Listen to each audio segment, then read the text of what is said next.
नमस्कार मित्रों, वीडियो में फरी एक बार तमाરું स्वागत है। मित्रों, हाल में बात करिए तो गुजरातने लई સૌથી મોટા સમાચાર સામે આવ્યા છે। ગુજરાતની અંદર હાલ ઘણા બધા વિસ્તારોમાં મેઘરાજાની મહેર થયેલા જોવા મળી રહી છે। હાલ ઘણા વિસ્તારોમાં તો પૂર જેવી સ્થિતિઓ પણ સર્જાય છે, પરંતુ હજુ પણ ગુજરાતના ઘણા બધા વિસ્તારો એવા છે જ્યાં હજુ પણ વરસાદ બહુ ઓછો થયો છે।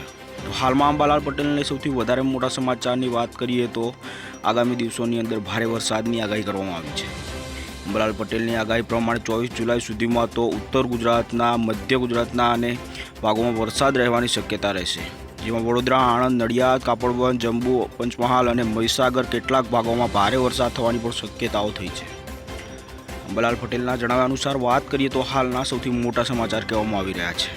વાતને લઈ હાલમાં જાણવા મળ્યું હતું કે અંબાલાલ પટેલે જણાવ્યું હતું કે આજે ચંદ્રયોગ વાદળાઓમાં જોયું હતું, વરસાદ સારો થયો હોય। આજે સવારે રાજ્યોમાં વરસાદ થવાની આગામી 24 કલાકમાં રાજ્યોમાં ઘણા વરસાદોની થશે।